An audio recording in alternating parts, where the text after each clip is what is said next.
Асқарбекқызы, Тереңөзек кенті әкімі аппаратының өкілі болып табыламын. Қазақстан Республикасы экологиялық кодексінің 96 бабының ережелеріне сәйкес қоршаған ортаны қорғау бөлімі Сырдария аудандық ветеринариялық станциясы үшін қоршаған ортаға ластаушы заттардың жол берілетін шығарындылары нормативтерінің жобасы бойынша қоғамдық тыңдаулар ұйымдастырылады. 2021 жылы 3 тамыздағы номері 286 бұйрықпен бекітілген қоғамдық тыңдаулар өткізу қағидаларының 21 тармағын басшылыққа ала отырып, мен Құниязова Айгүл Асқарбекқызы, жергілікті осы Тереңөзек кенті әкімінің өкілі ретінде, бүгінгі тыңдаудың төрағасы ретінде, төрайымы ретінде өзімді ұсынсам. Сіздер қарсы болмасаңыздар, қол көтеру арқылы не берсек? Қарсы емессіздер ма? Онда өзімді қоғамдық тыңдаудың төрайымы деп есептеймін. Тыңдаулар төрайымның құқықтарына ашық жиналыс нысанындағы қоғамдық тыңдауларды ашық деп жариялаймын. Бұл ретте қағиданың барлық талаптарын сақтай отырып, белсенді қатысуларыңызды сұраймын. Қоғамдық тыңдауларды өткізу үшін бізге қатысушылар арасынан хатшы дайындауымыз қажет. Сырдария аудандық ветеринариялық станция маманы Құрманаев Азамат қоғамдық тыңдаулардың хатшысы ретінде сайлауды ұсынамын. Егер қарсы болмасаңыздар, қол көтеру арқылы дауыс беріп жіберсеңіздер. Осылайша көпшілік даусымен Құрманаев Азамат қоғамдық тыңдаулардың хатшысы ретінде таңдап алынды. Бүгінгі жиналысқа жобаға қатысты жоба жетекшілері мен ұйымдардың мамандары және мүдделі органдардың өкілдері Zoom конференциясы арқылы қатысуда. Сонымен қатар қоғамдық тыңдауларды өткізу қағидаларына сәйкес қоғамдық тыңдаулар регламентін сіздің назарларыңызға жеткіземін. Тыңдауға аталған регламентке дауыс қоғамдық тыңдауға қатысушыларды тіркеу, кіріспе сөз тыңдаулардың хатшысын таңдау, регламентті бекіту, қоршаған ортаға ықтимал әсерлері туралы есепті баяндама, сұрақтар мен жауаптар, қорытынды жасау. Аталған регламентке дауыс беруіңізді және бекітуіңізді сұраймын. Қолдаймын деп қарсы емес қол көтеріп дауыс бересіздер. Бейне және фото түсірім арқылы жүргізіліп жатқан естеріңізге саламын. Баяндама аяқталғаннан кейін сұрақтар қоюларыңызға болады. Барлық ескертулер мен ұсыныстар қоғамдық тыңдаулардың хаттамасына енгізілетін болады. Алайда қоғамдық тыңдаулар тұрғысынан сұрақтар қоюларыңызды сұраймыз. Сөз сөйлеушілерді бөлмеуді, сыпайы болуды, іс-шараның барлық қатысушыларына сөйлеуге мүмкіндік беруді өтініп сұраймын. Сұрақтарды қоймас бұрын өздеріңізді таныстыруды және өкілдік ететін ұйымдардың атауын, лауазымдарыңызды айтуды сұраймыз. Сол кезде сөз кезегі ағетке келеді. Қайырлы күн, құрметті қоғамдық тыңдауға қатысушылар. Бүгін сіздерге Сырдария аудандық ветеринариялық станциясы үшін қоршаған ортаға ластаушы заттардың рұқсат етілетін шығарындылары нормативтерінің жобасы, қалдықтарды басқару бағдарламасы, өндірісті экологиялық бақылау бағдарламасы және табиғатты қорғау іс-шаралары бойынша есебін таныстыратын болады.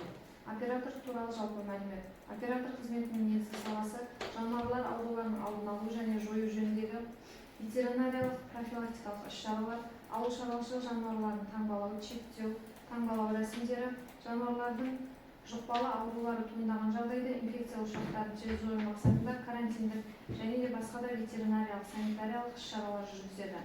Медициналық және санитарлық мекемелерді бірлесе отырып, халықты жануарлар мен адамдарға ортақ аурулар бойынша қорғау бойынша іс-шаралар өткізеді. Қазақстан Республикасының үкіметі бекіткен тізбеге сәйкес аса қауіпті жұқпалы аурулардың ошақтарын жою мақсатында ауру жануарларды жою және сою жөніндегі ветеринариялық санитариялық іс-шаралар жүргізеді. Жобаны әзірлеу мақсаты. Бұл жобаны әзірлеу табиғатты пайдалану жағдайларының өзгеруіне, яғни атмосфераның ластануының жаңа көздерін анықтауға байланысты жүргізілді. Жоспарланған жұмыстар кезеңінде атмосфералық ауаға әсерін бағалау. Аталмыш жобаны іске асырылу кезінде барлық 64 стационарлық көздер анықталды, оның 38 ұйымдастырылған, 26 ұйымдастырылмаған. Олар атмосфераның ластану деңгейін талдау кезінде жердегі концентрациялар атмосфералық ауаның стандартты сапа критерийінен төмен мәндерге ие болатындығын және санитарлық қорғау аймағының шекарасында шекті рұқсат етілген концентрациядан аз болатындығын көрсетті.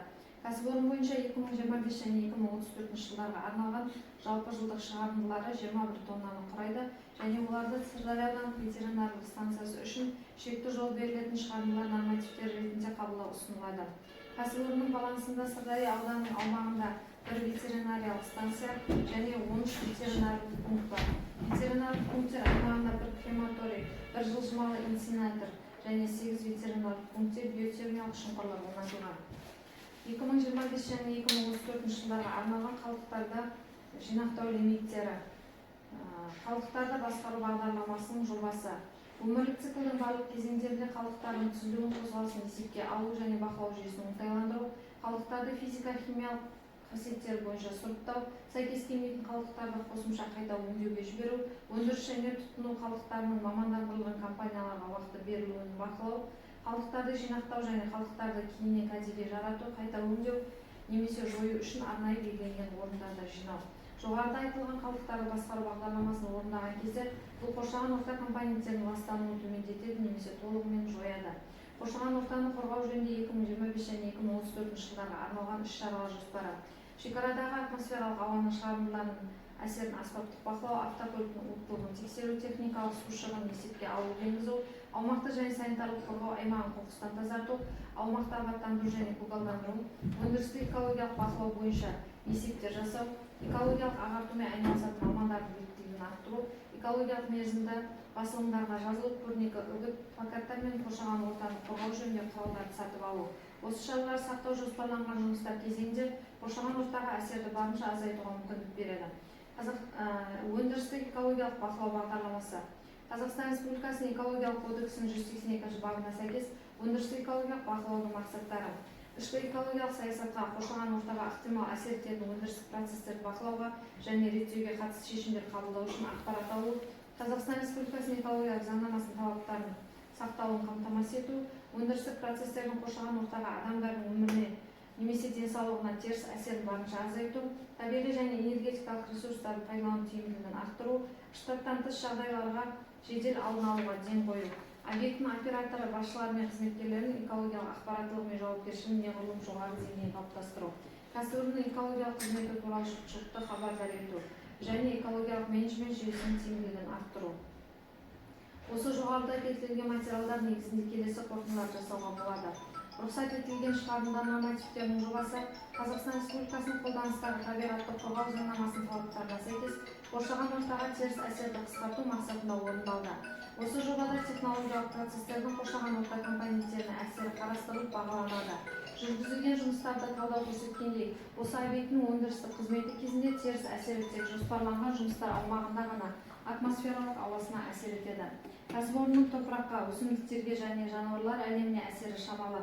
Бұл компоненттерге объектілердің физикалық болуы және жердің бұзылуы айтарлықтай әсер етеді. Ұсынылған іс-шараларды іске асыру кезінде кәсіпорынның қоршаған орта компоненттеріне теріс әсері азайтылады. Қоршаған ортаға әсер ету жергілікті болып бағаланады және табиғатты қорғау шараларымен, төлемдермен және жерді қалпына келтірумен өтелетін болады. Қолданылатын заманауи технологияларды ескере отырып, жобаны іске асырудың қоршаған ортаға әсері минималды деңгейде болады. Қоршаған ортаға әсерді бағалау нәтижелері бойынша нысанның пайдалануға берілуі елеулі экологиялық зардаптар әкелмейді. Тұтастай алғанда болжамды жұмыстар ауданындағы қоршаған ортаға әсерді бағалау табиғатты қорғау іс-шараларын сақтаған кезде соншалықты маңызды болмайтындығын көрсетті. Қоғамдық тыңдаулар Қазақстан Республикасының экология, геология және табиғи ресурстар министрінің 2021 жыл 3 тамыздағы номер 286 бұйрығына сәйкес қоғамдық тыңдаулар өткізу ережесіне сәйкес ұйымдастырылды. Назарларыңызға рахмет.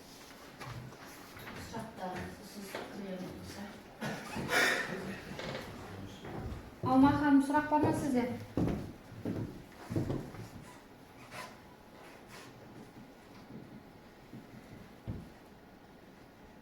Саламатсыздар ма? Сұрақ жоқ. Бізге экспертизаға сондай береді.